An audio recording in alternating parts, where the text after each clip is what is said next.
జిల్లా పార్టీ అధ్యక్షులు ఎస్ఆర్ రెడ్డి గారు సలీంను, నన్ను సస్పెండ్ చేస్తున్నట్లు ఒక లేఖను జారీ చేసిండు. అయితే ఆ లేఖను జారీ చేయడంలో ప్రధాన ఉద్దేశము మన మాజీ శాసనసభ్యులు నరేందర్ రెడ్డి గారి ఒత్తిడి వల్లనే ఆయన చేయడం జరిగింది. అయితే గత 40 సంవత్సరాలుగా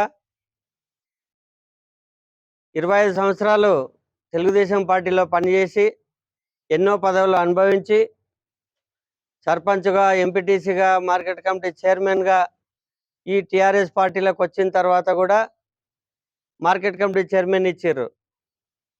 ఆ రోజు మేము 2017లో పార్టీలోకి వచ్చినప్పుడు భారీ ఎత్తున ఇప్పుడే తొలగించాలని ఒత్తిడి చేసినటువంటి కార్యకర్తల లోపలనే కొంతమంది అందరం కలిసి కూడా బాల్సింగ్ నాయకత్వంలో తెలుగుదేశం పార్టీ నుంచి రేవంత్ రెడ్డిని విడిచిపెట్టి టీఆర్ఎస్ పార్టీలోకి వచ్చినాం. వచ్చిన తర్వాత వందలాది వేల మంది తన పార్టీలో కలిసినాం తెలంగాణ భవన్లో. అదేవిధంగా సలీంగూడంగా దాదాపు 200 తుఫాన్లు బండ్లు పెట్టుకొని కాంగ్రెస్ పార్టీ నుంచి పార్టీలో వచ్చి కలిసిండు. మేమందరం కలిసిన తర్వాతనే మీరు ఎమ్మెల్సీగా ఉంటుంది, మీరు కొడంగల్కు రావడం జరిగింది ఎన్నికలప్పుడు. మరి నీవు మాకు గుర్తు లేకున్నా కూడా మా అభ్యర్థి టీఆర్ఎస్ గెలవాలనే ఉద్దేశంతో అహర్నిశలు కష్టపడి నిన్ను ఒక రేవంత్ రెడ్డి తోటి గెలిపించి రేవంత్ రెడ్డిని ఓడగొడితే నువ్వు ఎమ్మెల్యే అయినావు. ఆ రోజేమో మా బలం తెలుసు, నీకు ఆ బలం తెలుసు, మా కార్యకర్తలు తెలుసు, మా ఓట్లు తెలుసు, మేము ఎంత పని చేస్తామని తెలుసు. ఆ పనితనం చూసి కూడా కాదంటలేము. నువ్వు మార్కెట్ కమిటీ చైర్మన్ ఇచ్చినా అని ఒకటి మాత్రమే చెప్పగలుగుతావు. ఫస్ట్ నిన్ను ఎమ్మెల్యేని చేయడం వల్లనే నీవు కొడంగల్లో వచ్చి ఎమ్మెల్యే అయిన తర్వాతనే నాకు మార్కెట్ కమిటీ చైర్మన్ ఇచ్చినావు, ఆయనకు ఫైనాన్స్ కమిషన్ కార్పొరేషన్ డైరెక్టర్ ఇచ్చినావు. ఇచ్చే కూడా మేము ఎక్కడా కూడా వేరే పార్టీలకు కొలీడ్ కాలేదు. కొలీడ్ అయినరు, కోవర్టులు అయినరు అని చెప్పి మీరు మాట్లాడి ఒక మున్సిపల్ ఎలక్షన్ని అడ్డం పెట్టుకొని నువ్వు ఈరోజు సస్పెండ్ చేయడం జరిగింది. మరి మున్సిపల్ ఎలక్షన్ కంటే ముందే దాదాపు 5-6 నెలల నుండి అక్టోబర్ 13వ తారీఖు నాడు నువ్వే కేటీఆర్ దగ్గరికి తీసుకుపోయినావు, మాట్లాడిపించినావు. సరే, ఎవరిని కొంతమందిని తీసుకుంటా కొంతమందిని వద్దన్నప్పుడు అందరినీ కూర్చుని పెట్టి మాట్లాడి తీసుకో, ఇట్లా నీ సొంత అభిప్రాయం మేరకు కార్యాచరణ నిర్వహించొద్దని చెప్పినాం.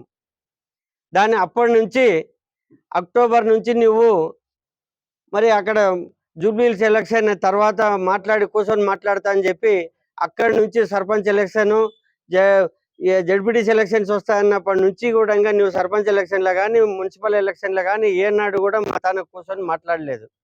5 నెలల నుండి దూరం పెట్టి నువ్వు మున్సిపల్ ఎలక్షన్లో మేము ఏదో నీకు పార్టీ ఓడిపోవడానికి కారకులం అని చెప్పి ఒక కారణం, రీజన్ చూపించినావు. మరి 5 నెలలు, అంతకుముందు 5 నెలలు ఏం రీజన్ ఉండదు మా మీద. ఆ రీజన్ లేకుండా ప్రధాన ముఖ్యమైన వ్యక్తులకు పైన సమాచారం కేటీఆర్ కానీ హరీష్ రావు కానీ తప్పుడు సమాచారం ఇచ్చి వాళ్ళకు మా మీద మంచి అభిప్రాయం ఉండదు.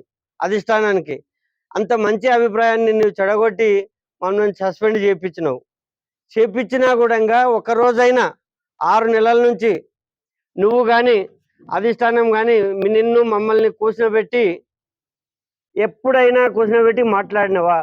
ఎందుకు మన మధ్యన దూరం ఏర్పడింది? నువ్వే తిరిగి మీటింగ్లు పెట్టి పిలవలేదు. పార్టీ అధ్యక్షుడు గోపాల్ పిలిచినప్పుడల్లా మేము వచ్చినాం. పార్టీ మీటింగ్లు ఏముంటే వచ్చినాం. బర్త్డేలు చేసినాం, అంతకుముందు ధర్నాలు చేసినాం. నువ్వు దూరం ఉన్న నువ్వు పిలవకపోయినా కూడా మేము పార్టీలో పనిచేసుకుంటూనే ఉండము. అనుకోకుండా మున్సిపల్ ఎలక్షన్ వచ్చింది. మున్సిపల్ ఎలక్షన్లు వస్తే నీ ఇంటి దగ్గర కూడా వచ్చినాం. నువ్వు దూరం ఉంటే కూడా నీ ఇంటికి వచ్చి, అన్న పద్ధతి కాదు, ఇప్పుడు ఎలక్షన్ వచ్చింది, మరి సలీంకి అవకాశం ఉండదు, అవకాశం ఇవ్వండి అని చెప్పినాం. లేదు, నేను అక్కడ మాట ఇచ్చినా ఈడ మాట ఇచ్చినా అని చెప్పినావు. సరే, నీ ఉద్దేశం ఏదున్నా కూడా నామినేషన్ వేసిన తర్వాత నీవు ఒక ప్యానెల్ వేసుకున్నావు. నువ్వు ప్యానెల్ వేసినప్పుడు ఉద్దేశం ఏంటిది? మేము పార్టీ కార్యకర్తలం కాదన్నట్లనే క్రియేట్ చేసినావు. అక్కడ మాజీ ఎమ్మెల్యే గారే నువ్వే మరి కొడంగల్ పార్టీ పోయింది, కోసిగిలా ఒక్కటి కూడా లేదు. మరి మద్దూరులో ఒకటే నీకు చైర్మన్ గెలుస్తా అని ఎట్లా అనుకుంటావు? మరి గెలుస్తా అనుకున్నప్పుడు అందరినీ కలుపుకొని పోయేది ఉంటివి. ఏ మండలంలో కూడా దాదాపు 200-300 ముఖ్యమైన లీడర్లు పోయినరు. పార్టీని ఎట్లా కొనసాగిస్తావో మాకు తెలుస్తలేదు. ఇంకా తీసేస్తా అంటావు. ఇంక నీ నీ అభిప్రాయానికి నీ విఘ్నతకే ఇడిచిపెడతాము. కనుక చివరిగా నీ యొక్క కార్యకర్తలు కూడా నీకు ఒత్తిడి చేసిండ్రు. నేను చెప్పే ఉద్దేశం నీ కార్యకర్తలు కూడా తీసేయి అక్కడే అంటారు. కానీ పార్టీ ఏ ఊర్లో ఏమవుతుంది, ఎన్ని ఓట్లకు ఇబ్బంది అవుతుంది, వేరే ఊర్లలో ఏమవుతుంది, మేము ఈ పార్టీని వదులుకుంటే మా వెంబడి ఎంతమంది వస్తారు, ఎంత నష్టం జరుగుతుంది, మీరు పునరాలోచించాలి. ప్రెసిడెంట్ గారు కూడా, జిల్లా అధ్యక్షులు కూడా ఒకసారి మళ్ళీ ఆలోచించాలని చెప్పి ఇక మాట్లాడుకుంటూ పోతే చాలా టైం పడుతుంది. మరి ఏదో డబ్బుల విషయం అంటే సలీం ననకముండది. సలీం ఎప్పుడు డబ్బుల కొరకు నీకు ఇబ్బంది పెట్టలేదు. మీ మధ్యన ఆర్థిక లావాదేవీలు ఏముండవో మీరు సర్దుకోండి అని చెప్పినాం. కానీ పార్టీకి అయితే ఎక్కడ నష్టం చేయకుండానే మీరు తీసేయడం అంటే ఇది పద్ధతి కాదు. మేమేమి ఇట్లే మీరు వద్దంటే కూడా ఇదే పార్టీలో ఉండాలనుకుంటున్నాము. మీరు సరి లేదంటే మాకేం గంత్యతరం లేక కాదు. ఎవరో ఒకరు అడుగుతారు, మస్తు అడుగుతారు. ఏ పార్టీకన్నా పోతాం, ఎక్కడైనా పనిచేస్తాం. లేకపోతే 2-3 సంవత్సరాలు మా ఇంటికాడ మేము బతకలేక కాదు, మాకు కూడా జీవనోపాధులు ఉన్నాయి. మేము అగ్రికల్చర్ చేస్తాం, మేము కూడా బయట తిరుగుతాం, మాకు బిజినెస్లు ఉన్నాయి. మేము ఏదే విధంగా మేము మా జీవితాన్ని కొనసాగించుకుంటాము. ఏదో మీరు తీసేస్తే అదేం ప్రభుత్వ ఉద్యోగం కాదు, నాది ప్రైవేట్ నౌకరి కాదు. ఏం నెలనాడు కసం వస్తుండే ఇప్పుడు ఎక్కడ పోతున్నా పని బాధపడేటంత అవసరం లేదు. కావున ఇదే నరేందర్ రెడ్డి గారు పునరాలోచించి మమ్మల్ని పార్టీలోకి తీసుకుంటే పార్టీకి పనిచేయడానికి మేము సుముఖంగా ఉండమని మరి ముఖ్యమైన అన్ని గ్రామాల ప్రజలకు, ఇప్పుడు మా మాట విని వచ్చినటువంటి అన్ని గ్రామాల పెద్దలందరికీ ధన్యవాదాలు తెలియజేయడానికి. మరియు మోమినాపూర్ గ్రామంలో కూడా ఒక సర్పంచ్ వ్యక్తిని నిలబట్టే స్థాయి చేతగాలేదు ఈరోజు నరేందర్ రెడ్డికి మోమినాపూర్ గారు. ఇలాంటి చాలా గ్రామాల్లో ఉన్నాయి. చాలా గ్రామాల్లో ఇలాంటి పరిస్థితి తీసుకొచ్చిందంటే మరి పార్టీ మీద నీకు ఎంత చిత్తశుద్ధి ఉంది అని చెప్పి మేము ఈరోజు ఈ వేదిక నుంచి అడుగుతా ఉన్నాం. ఈరోజు మేమందరం కూడా కరుడుగట్టుగా ఖచ్చితంగా బీఆర్ఎస్ పార్టీ కట్టుబడి పనిచేస్తున్నామని చెప్పి గత 4 పత్రికా సోదరులు కూడా తెలియజేస్తున్నా. గత 4-5 నెలల నుంచి కూడా మేము అధిష్టానానికి ఈయన వ్యవహారం మొత్తం మేము నివేదిక ఇచ్చినాం. అదే మా మీద కోపం పెట్టుకున్నాడు. ఈ మున్సిపల్ ఎలక్షన్ కొరకు మా ఇద్దరిని సస్పెండ్ చేయడం అని కాదు, గతంలో ఈయన వల్ల ఇంతమంది పార్టీలకి వెళ్ళిపోయినరు, ఈయన వల్ల ఇంతమంది ఇబ్బందులు పడ్డారు. నాకు పర్సనల్గా నేను ఈరోజు హనుమంతేశ్వర గుడి కాడ నేను వచ్చి ప్రమాణం చేయడానికి సిద్ధంగా ఉన్నా. నాకు రాజకీయంగా, వ్యక్తిగతంగా మరియు ఆర్థికంగా నష్టం చేసిన వ్యక్తి నరేందర్ రెడ్డి. ఈరోజు నాకు కూడా డబ్బులు బాకీ ఉన్నాడు. ఆ విషయం పార్టీ అధిష్టానంకు చెప్పినాం. వారం రోజులు టైం ఇచ్చినాం, అధిష్టానం కూడా చెప్పినాం. మా డబ్బులు మాకు ఇప్పియండి. నాకుతో పాటు నియోజకవర్గంలో చాలా మంది ముఖ్య నాయకుల దగ్గర ఈ లావాదేవీలు తీసుకుని డబ్బులు తీసుకుని నరేందర్ రెడ్డి మోసం చేసిన విషయాన్ని పత్రికా సోదరులకు కూడా రాబో రోజులో ఇంకా మాకు పెద్దలు సమయం ఇచ్చిర్రు. నరేందర్ రెడ్డి చెప్తున్నా, ఈరోజు మేము నోరు ధరిస్తే నియోజకవర్గంలో ఈ డిపాజిట్లు నీ గల్లంత అవుతాయి. అయినా కూడా ఈరోజు మేము అధిష్టానం వాళ్ళు మాకు ఒక వారం రోజులు సమయం ఇచ్చిర్రు. దయచేసి మీరు ఆలోచన చేయండి, మీరు పార్టీలో కొనసాగే ప్రయత్నాలు చేయండి అని చెప్పి మాకు పెద్దలు పైకిలు చెప్పారు. కాబట్టి ఈరోజు మేము ఆ విషయాలకు జోలికి పోవడం లేదు. ఈరోజు మాకు ఆర్థికంగా డబ్బులు ఇవ్వాలి, నాకు పర్సనల్గా డబ్బులు ఇవ్వాలి. నేను లేదంటే ప్రమాణం చేయడానికి నేను హనుమంతేశ్వర గుడి కాడికి రానికి నా పిల్లలతో రానికి సిద్ధమున్నా. నేను ఇవ్వలేదు, ఇచ్చేది లేదు, నేను ముంచుతున్నా అని చెప్పి నీ వచ్చి ఆ హనుమంతేశ్వర గుడి కాడ ప్రమాణం చేయాలి నీ పిల్లలను తీసుకొచ్చి అని చెప్పి నేను సవాల్ విసురుతున్నాను ఈరోజు. ఏది ఏమైనప్పటికీ డబ్బుల విషయం అని కాదు ఎక్కడ కూడా, కానీ వ్యక్తిగతంగా, రాజకీయంగా మమ్మల్ని ఎక్కడ కూడా అణగదొక్కే ప్రయత్నాలు చేస్తున్న ఈ నాయకుని ఎంబడి మేము పనిచేయాలైనా కూడా అయినా అధిక నాయకత్వం విన్నవించినాం. ఈయన నుంచి ఇబ్బందులు పాలవుతుంది పార్టీ, ఈయన నుంచి మరి పార్టీ నష్టపోతుందని చెప్తే ఈరోజు నా స్థాయి కాదా? నేను ఒక 30 సంవత్సరాల అధికారం రాజకీయంలో ఉన్నా. ఈరోజు 10 సంవత్సరాల నుంచి బీఆర్ఎస్ పార్టీ కష్టపడి పనిచేస్తున్నా. ఆయన గెలుపు కృషి చేసిన, ఒకసారి గెలిపించిన, ఒకసారి ఓడిపోయినా కూడా ఎంబడి ఉండా. కానీ నన్ను మున్సిపల్ బీసీ జనరల్ వచ్చింది మున్సిపల్లో, మరియు సీఎం నియోజకవర్గంలో ఒక మున్సిపల్ చైర్మన్గా ఉండే అవకాశం నాకు వచ్చింది. కాబట్టి అది బీసీ జనరల్ ఉంది కాబట్టి చేసుకోవాలి. నా గ్రామం రెనవట్ల గ్రామం ఈరోజు నా మద్దూరు మండలంలో మద్దూరు గ్రామాలు కలిసి కొత్త మున్సిపాలిటీ అయింది. కావాలనే ఉద్దేశంతో మేము సంప్రదించి మాట్లాడి మా కార్యకర్తలు అందరం కూడా నాకు 7 మంది ప్యానల్ 7 మందిని నేను ప్యానెల్ వేసుకొని మా మద్దూరు టౌన్కి సంబంధించిన మా మైనారిటీ సోదరుడు మన పీరమద్ గారిని కానీ చాలామంది అందరు మిత్రులు కూడా మాకు టికెట్ కావాలని చెప్పి కోరితే మరి అదే మన 14 వాళ్ళ మౌలానాకు కూడా టికెట్ ఇప్పించుకోవడం జరిగింది నేను కానీ నా మిత్రులు. అదే తాండాలో రెన్వట్ల ఉమ్మడి రెన్వట్ల గ్రామం ఉంటే తాండాలో లింగనాయక్ కూడా నా తరపున టికెట్ ఇప్పించుకోవడం జరిగింది. మరి రెన్వట్ల కూడా నేను కానీ నాతో పాటు నేను కూడా నామినేషన్ వేసిన మా బోడ శ్రీనివాస్ వేసిండు, మా మల్లేష్ వేసిండు, మరి రఘు వేసిండు, మరి రవి వేసిండు, మరి విజయ్ వేసిండు. అందరు కూడా ఈరోజు నామినేషన్ వేసి మేము గెలిచే క్యాండిడేట్లమై ఉన్నా కూడా సర్వేలు చెప్పినాయి ఖచ్చితంగా రెన్వట్లలో 5 నుంచి 6 గెలుస్తాయని చెప్పి.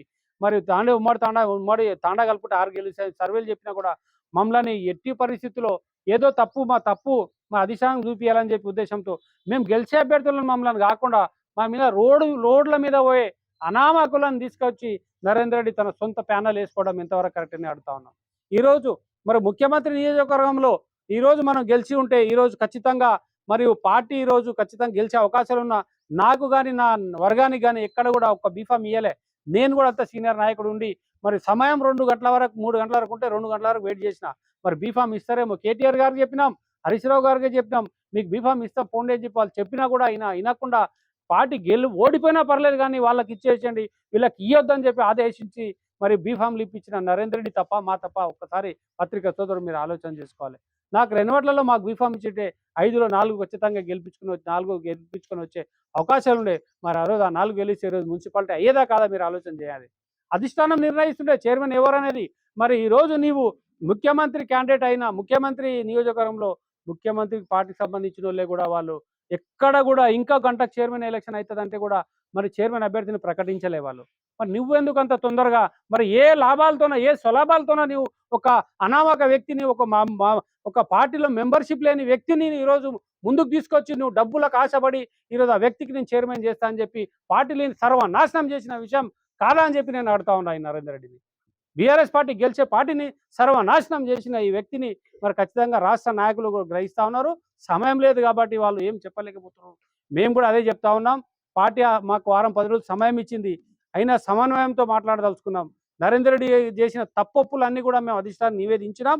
రాబో రోజుల్లో మరి పార్టీ ఏం నిర్ణయం తీసుకున్నా మేము కట్టుబడి ఉన్నాం. మాకు ఈరోజు ఆయన ఏదో పట్టుకొని మరి కేటీఆర్ గారిని పైన కూడా ఇన్ఫర్మేషన్ లేకుండా మరి ఇక్కడే మన స్థానిక జిల్లా అధ్యక్షులతో మాట్లాడి తీయాలి వాళ్ళని తీయకపోతే నేను కూడా పార్టీలకి వెళ్ళిపోతా అని చెప్పి ఏదో లొల్లి పెట్టి ఆ లెటర్ మనకు వాట్సాప్లో పెట్టి ఇవ్వడం జరిగింది.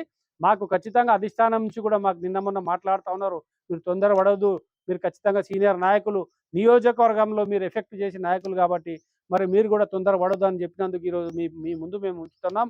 ఈయన చేసే తప్పొప్పులు మేము చెప్పినందుకే మా మీద ఇలా లేనిపోని ఆరోపణలు చేస్తూ ఉన్నారు. కాబట్టి ఆరోపణలు గ్రామ ప్రజలు కానీ మున్సిపల్ ప్రజలు కానీ నియోజకవర్గ ప్రజలు కూడా దయచేసి మీరు ఆలోచన చేయండి. ఇన్ని ఇబ్బందులు చేసినా కూడా మరి పార్టీ కట్టుబడి పనిచేసే కార్యకర్తల నాయకుల గురించి కూడా తప్పుడు సమాచారం ఇచ్చి మరి తప్పుడు మాటల నివేదికలు అక్కడ ఇచ్చి కానీ పార్టీ అధిష్టానం దాదాపు 4-5 నెలల నుంచి ఆలోచన చేస్తూ ఉంది. నరేందర్ రెడ్డి గారి వ్యవహారం ఏ రకంగా ఉంది, నరేందర్ రెడ్డి ఏం చేస్తూ ఉన్నారనే విషయాన్ని పార్టీ అధిష్టానం దృష్టికి కూడా మేము కూడా తీసుకెళ్ళినాం. కాబట్టి ఆయన మా మీద కక్ష కట్టి ఈరోజు ఇలాంటి వ్యవహరిస్తున్నాడు.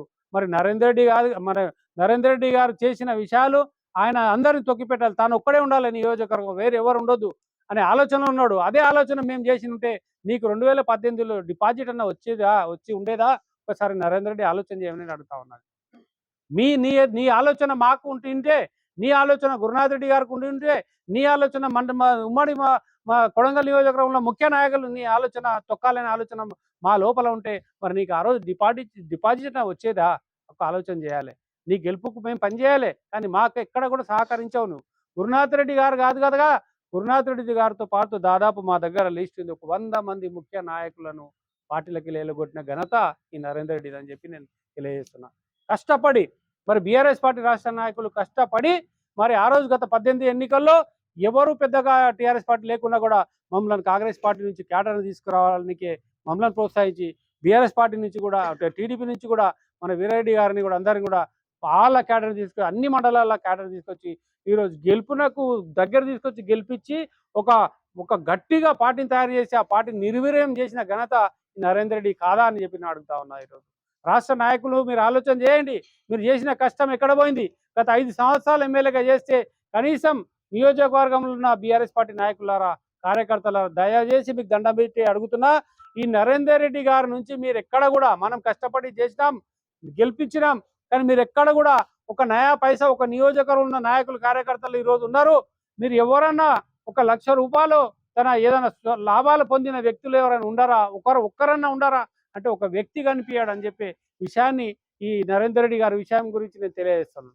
ఎందుకంటే తన సొంత బంధువులు వెళ్ళిపోయినారు పార్టీల నుంచి, తన సొంత పిల్లనిచ్చిన మామనే వెళ్ళిపోయిండు పార్టీల నుంచి, తన సొంత తాతనే వెళ్ళిపోయిండు. మేమంటే పక్కకు విడిచిపెట్టండి, దూరం వాళ్ళు, నీ బంధువులు, నీకు జగన్నాథ్ రెడ్డి గారు నీ పిల్లనిచ్చిన మామనే దూరం చేసుకున్నావు అంటే నీ వ్యవహారశైలి నచ్చక, నీ బంధుమిత్రులు కోల్గిలో దాదాపు చాలా బలంగా ఉండే బీఆర్ఎస్ పార్టీ చైర్మన్ కానీ, వైస్ చైర్మన్ కానీ, కౌన్సిలర్లు కానీ, డీసీసీబీ డైరెక్టర్, సింగల్ ఉండే చైర్మన్లు కానీ, ముఖ్య నాయకులు ఎవరు కూడా లేకుండా పోయినారు. ఈరోజు కార్యకర్తలను పట్టుకోవాలంటే గల్లీ తిరిగి పట్టుకుంటే దొరకలేని పరిస్థితి కోజ్గిలో తెచ్చిపెట్టామని చెప్పి నేను విషయాన్ని తెలియజేస్తున్నా. మరి కొడంగల్ల గురునాథ్ రెడ్డి గారిని దూరం పంపించిన తర్వాత నీకు నామినేషన్ వేయడానికి ఒక్కరు కూడా దొరకలే మున్సిపాలిటీలో. మొన్న పట్టుకొని రోడ్ల మీద పట్టుకొని వాళ్ళని కూడా తీసుకొచ్చి నామినేట్ చేస్తారు. అటువంటి పార్టీకి దీనస్థితికి తీసుకొచ్చిన ఈ నరేందర్ రెడ్డి కాదా అని చెప్పి నేను అడుగుతా ఉన్నా. పార్టీ ముఖ్య నాయకులారా ఆలోచన చేయ, రాష్ట్ర నాయకుల ద్వారా ఈ పార్టీని నిర్వీర్యం చేస్తున్నాడు ఈ వ్యక్తి. మరి మద్దూరు మండలంలో కూడా మున్సిపాలిటీ విషయానికి వస్తే కూడా సర్పంచ్ ఎలక్షన్లో కూడా ఇదే రకంగా వివరించిన విషయాన్ని ఉదాహరణగా నేను చెప్పదలుచుకున్నాను. నేను ఇదే మరి దోరేపల్లి గ్రామంలో మరియు ఇదే మన అనంతరెడ్డి మిత్రుడు జనరల్ వస్తే మరి నామినేషన్ వేయడం జరిగింది. వారితో పాటు ఇంకా నలుగురు 5 మంది మరియు టీఆర్ఎస్ పార్టీ నుంచి 5 మంది పోటీ చేయడం జరిగింది. ఒక ఎమ్మెల్యేగా పనిచేసిన వ్యక్తి ఈరోజు మరి ఆ గ్రామంలో ఉన్న కార్యకర్తలను కూర్చోబెట్టుకొని మరి సర్ది చెప్పి ఎవరన్నా ఒకరు బీఆర్ఎస్ పార్టీకి ఉండునని చెప్పాలా లేదా? అక్కడ ఏమీ మాట చెప్పకుండా, ఎవరికి చెప్పకుండా, ఏదో నామమాత్రం ఎవరైనా ఉండి ఎవడన్నా సాగుండి నాకు ఎమ్మెల్యేకి ఎలక్షన్ వేయండి, మీరు ఏమని చేసుకోండి అనే ధోరణిలో ఈరోజు గెలిచే స్థానాన్ని దొరేపల్లిలో పోగొట్టుకోవడం జరిగింది. కేవలం అనంతరెడ్డి మాతో పాటు ఉంటారు, కలిసి ఉంటారు కాబట్టి అనంతరెడ్డిని మనం సర్పంచ్ చేయకూడదు అనే ఉద్దేశంతో ఆ రోజు అనంతరెడ్డిని బలవంతంగా విడ్డా చెప్పి అనడం జరిగింది. అలాగే మిత్రులు వేరే అంజీ కానీ వేరే బీఆర్ఎస్ పార్టీలు వేసిన వాళ్ళని కూడా ఏకతాటికి తీసుకొచ్చి ఎలక్షన్ చేయకుండా పారిపోవడం జరిగింది. నామమాత్రంగా ఒక రోజు వచ్చి మరి సర్పంచ్ ఎలక్షన్లో మీరు తిరిగిపోవడం జరిగింది. వాస్తవం కాదా? మరి అదే నిడిజింత గ్రామంలో బీఆర్ఎస్ పార్టీకి సంబంధించిన మాజీ ఎమ్మెల్యే జగదీశ్వర్ మరియు అలాగే మన ముఖ్య నాయకులు కార్యకర్తలు అందరూ కూడా మన ప్యానల్ వేసుకొని మన సర్పంచ్ ఎన్నికల్లో నామినేషన్ వేయడం జరిగింది. మరి అక్కడ కూడా నువ్వేం చేసినావు? అవతల ఎవరో కాంగ్రెస్ పార్టీకి సంబంధించిన ఆ వ్యక్తికి మీరు మద్దతు ఇవ్వండి, ఆ వ్యక్తికి మీరు సపోర్ట్ చేయండి అని చెప్పి మా బీఆర్ఎస్ పార్టీ కార్యకర్తలను నిర్వీర్యం చేసిన ఘనత నరేందర్ రెడ్డి కాదా నేను అడుగుతా ఉన్నాను. ఈరోజు ఇక్కడ ఛాలెంజ్ అయినా చెప్పడానికి సిద్ధమున్నా, ఈరోజు అక్కడ పోటీ చేసిన గెలిచిన ఓటమి పక్కకెట్టండి, కానీ ఈరోజు మరి నిర్జంతలో మాత్రం ఖచ్చితంగా బీఆర్ఎస్కి వెళ్ళి మా జగదీష్ కానీ వాళ్ళందరూ పోటీలో నిలబడే అవకాశం ఉండే వాళ్ళని బలవంతంగా బెదిరించి మీ దగ్గర డబ్బులు లేవు, అవతల వ్యక్తితో డబ్బులు ఉన్నాయి, మీరు ఆ వ్యక్తికి సపోర్ట్ చేయండి అంటే ఆ వ్యక్తి కాంగ్రెస్ పార్టీకి చెందిన వ్యక్తికి నువ్వు సపోర్ట్ చేయమని చెప్పింది ఇది వాస్తవం కాదా? మరి ఈ జిమ్ముకులు నువ్వు చేసేది కాదా? మేము నీలాగా వేరే డబుల్ గేమ్ ఆడుతున్నామని చెప్పి ఈరోజు నేను సభాముఖం నిన్ను అడుగుతా ఉన్నాను. పడ్డా ఎవరు నష్టపోయినారు అనే విషయం మీరు బెరీజు వేసుకోండి. ముఖ్య నాయకులు చెప్తాం, చాలా ఉంది, చెప్దాం, సమయం ఉంది, ఇంకా చాలా చెప్తాం. నీ వల్ల ఈరోజు చాలా మందికి హార్ట్ అటాక్లు వచ్చినాయి, నీ ఇచ్చిన లావాదేవీల వల్ల చాలా మందికి ఓపెన్ హార్ట్ సర్జరీ లేని, చాలా మందికి గుండెకు సంబంధించిన వ్యాధులు వచ్చి మరియు స్టంట్లు వేసుకొని తిరుగుతా ఉన్నారు. ఈరోజు నువ్వు చేసిన నష్టాన్ని మరి ఈరోజు నాయకులను కార్యకర్తలు ముంచే నాయకుడు నువ్వేం నాయకుడు అవుతావా అని చెప్పి మేము అడుగుతా ఉన్నాం. రాబో రోజుల్లో పార్టీ అన్ని చూస్తూ ఉంది. మాకు తాత్కాలికంగా ఈరోజు నువ్వు సస్పెండ్ చేసి సంతోషపడుతున్నావేమో, కానీ నియోజకవర్గంలో నాయకులు కార్యకర్తలు ప్రజలందరూ కూడా గమనిస్తున్నారు, నువ్వు చేసే తప్పులన్నీ గమనిస్తున్నారు. రాబో రోజుల్లో పార్టీ ఖచ్చితంగా ఈ రోజు కూడా చెప్తా ఉన్నాం, కేసీఆర్ గారు అంటే మాకు అభిమానం, కేటీఆర్ గారు, హరీష్ రావు అంటే బీఆర్ఎస్ పార్టీ అంటే మాకు అభిమానం. ఈ రోజు కూడా మా గుండె నిండా బీఆర్ఎస్ పార్టీ అభిమానం ఉంది. కానీ నువ్వు చేసిన తప్పుల వల్ల అక్కడ తప్పుగా రిపోర్ట్ ఇచ్చి ఏదో చెప్పి వాళ్ళకి తెలియకుండా చేసి ఈ సస్పెండ్ చేసినవే, ఈ సస్పెండ్ విషయంలో కూడా పార్టీ అధిష్టానం పెద్దలు మీరు ఆలోచన చేయాలి. ఖచ్చితంగా దీన్ని పునరాలోచన చేసి మీరు ఒకవేళ లేదు జరిగిన తప్పులు ఎవరు అని చెప్పి కనీసం 4-5 నెలల నుంచి మేము తిరిగితే ఏ ఒక్కరోజు మాజీ ఎమ్మెల్యేని కానీ మమ్మల్ని కానీ కూర్చోబెట్టి మాట్లాడే పరిస్థితి చేయలేదు పార్టీలా. ఇది కరెక్ట్ కాదు. మీరు కూడా రేపు కూడా ఆలోచన చేయండి, ఏం జరిగింది, ఎక్కడ లోపం జరిగింది. ఒక నాయకుడు ఇదే నరేందర్ రెడ్డి చేసిన వ్యవహారం ఈ మున్సిపాల్లో మీకు అందరు తెలుసు, పత్రిక సోదరులు తెలుసు, అన్ని పార్టీల నాయకులకు తెలుసు. అదే తన ఎమ్మెల్యే ఎలక్షన్ ఉంటే ఈ నియోజకవర్గంలో మద్దూరు మండలంలో ఈ రకంగా నరేందర్ రెడ్డి ఎలక్షన్ చేస్తుండేనని చెప్పి నేను అడుగుతా ఉన్నాను. తన ఎలక్షన్ వచ్చే వరకు అందరు కావాలి, ఇలా మళ్ళా పుల్ల అందరు కావాలి. కానీ మంది ఎవడన్నా కొట్టుకోకో, ఎవడన్నా ఖర్చు పెట్టుకోకో, ఎవడన్నా తెచ్చుకోకో, ఓడిపోయినా పర్లేదు అని చెప్పి రెన్వట్లలో ఖచ్చితంగా మాకు కాకుండా బీఆర్ఎస్ పార్టీ నేను నామినేషన్ వేసి మమ్మల్ని కాకుండా, నా వర్గం కాకుండా నీవు ఈరోజు అనామకులను టికెట్ ఇచ్చుకున్నావు కాబట్టి మా దగ్గర లిస్ట్ ఉంది, చూపిస్తా పత్రికా సోదరులకు. డిపాజిట్లు గల్లంతైన విషయం మీకు అందరికి తెలిసిన విషయమే. డిపాజిట్ గల్లంత కావడానికి కారణం ఎవరు? ఈ నరేందర్ రెడ్డి గారు కాబట్టి నరేందర్ రెడ్డి మీద యాక్షన్ తీసుకోవాలి. నరేందర్ రెడ్డి గారి మీద ఎంక్వైరీ చేసి అధిష్టానం ఆలోచన చేసి యాక్షన్ తీసుకోవాలి. మా మీద కాదు. మేము నిలబడ్డాం, గెలుస్తాం, ఖర్చు పెట్టుకుంటాం, మేము పోటీలో నిలబడతామని చెప్పినా కూడా మాకు బీఫామ్ ఇవ్వకపోవడం నరేందర్ రెడ్డి గారు తప్పు. కాబట్టి నరేందర్ రెడ్డి తప్పును మీరు పార్టీ అధిష్టానం మీరు ఎంక్వైరీ చేసి చేయాలి. కానీ మీరు సస్పెండ్ చేస్తున్నామని చెప్పి మీరు చెప్పినారు. కానీ నేను ఒక విషయం చెప్పదలుచుకున్నా. ఒక శిక్ష పడ్డ ఖైదీకి రేపు ఉరిశిక్ష తీసేటప్పుడు ఖచ్చితంగా నీకు ఆఖరి కోరిక ఏముంది చెప్పని అడతారు. కానీ అది కూడా మా దగ్గర అడగకుండా, అది కూడా మాకు చెప్పకుండా దొంగచాటున ఈరోజు డైరెక్ట్ వాట్సాప్లో లెటర్ ఇవ్వడం ఎంతవరకు కరెక్ట్? మాకు సంజాయిషి అడిగేది మాకు సంజాయిషి అడిగి నాకు నోటీస్ ఇచ్చి మీరు ఇట్లా తప్పు చేసారు వాస్తవమా కాదా అని చెప్పి అడిగేది అట్లా అడగకుండా మాకు అన్యాయంగా మరి పార్టీలకు వెళ్ళి సస్పెండ్ చేసి అనడం ఇది ఒక్కటే కాదు. ఉమ్మడి జిల్లా లెవెల్లో అధిష్టానంకి, ఉమ్మడి జిల్లా లెవెల్లో కూడా పార్టీ వ్యవహారం, ఇక్కడ జరుగుతున్న వ్యవహారం మొత్తం చర్చించుకుంటున్నారు. కాబట్టి దయచేసి మీరు మళ్ళీసారి ఆలోచన చేయాలి. రాబో రోజుల్లో వారం రోజుల తర్వాత అధిష్టానంతో మాట్లాడిన తర్వాత మరి ఈ వ్యవహారం ఇట్లే ఉంటే మాత్రం మా కార్యాచరణ ప్రణాళిక రేపు ఏం చేయబోతున్నాం, రేపు ఏ రకంగా చేయబోతున్నాం అనే విషయాన్ని మేము నియోజకవర్గ స్థాయిలో పనిచేసిన వ్యక్తులమే, నేను కానీ వీరెడ్డి అన్న కానీ మా నరోత్తమన్న కానీ అందరం కూడా నియోజకవర్గంలో ప్రతి గ్రామంలో 10 మంది గుర్తుపట్టే స్థాయి మాకుంది. మమ్మల్ని చిల్లరగా ఇట్లా ఏదో 2 మాటలు మాట్లాడి ఆనందం పొందుతారు మీరు, కానీ ఆ ఆనందం ఎక్కువ రోజులు ఉండదు. మరి ఈరోజు నేను ఒకటే చెప్తా ఉన్నాం, ఈ నరేందర్ రెడ్డి గారి ఉద్దేశం ఒకే ఒకటి, నియోజకవర్గ ప్రజలారా ఆలోచన చేయండి. మీరు స్థానిక నాయకులని ఎట్టి పరిస్థితుల్లో ఎదగనిచ్చే పరిస్థితి నరేందర్ రెడ్డి గారితో లేదు. చెప్తా ఉన్నాయి, పైన నోట్ చేసుకోవాలి పత్రికా సోదరులు. స్థానిక నాయకులు బలంగా అయితే మా పప్పులు ఎక్కడ ఉడుకోవు. స్థానిక నాయకులకు జర్ర పైకి వచ్చి జిల్లా పరిషత్, మన జడ్పీటీసీ, ఎంపీపీ స్థాయికి వచ్చినా, మరి ఎవరైనా గట్టి నాయకుడు ఉన్నా మరి ఆయన నాకు ఎదురవుతాడేమో ఉద్దేశంతోనే ఈరోజు గురునాథ్ రెడ్డి గారిని దూరం చేసుకున్నావు. మరి నీ బంధువులను దూరం చేసుకున్నావు, నీ సొంత మామను దూరం చేసుకున్నావు, మరి వందల మంది ముఖ్య నాయకులను పోగొట్టుకున్నావు. మేము ఇప్పుడు ఉన్న ముఖాలు నరేందర్ రెడ్డి, నరోత్తమ్ రెడ్డి గారు, నేను గాను, వీరెడ్డి గారు, చాలా మంది, కొంతమంది 10-12 ముఖాలు నియోజకవర్గంలో చూస్తే గుర్తుంటే ముఖాలు మమ్మల్ని కూడా పార్టీలకు వెళ్ళగొట్టాలనుకుంటున్నాం. అంటే రాబో రోజుల్లో మరి వచ్చేసారి కాంగ్రెస్ పార్టీకి దాదాపు నాకు 1,00,000 నుండి 1,50,000 ఓట్లతో గెలిపించడానికి కంకణం మాత్రం కట్టుకున్నట్టు నరేందర్ రెడ్డి అనే విషయాన్ని ఈ పత్రికా సోదరులకు తెలియజేస్తున్నాను.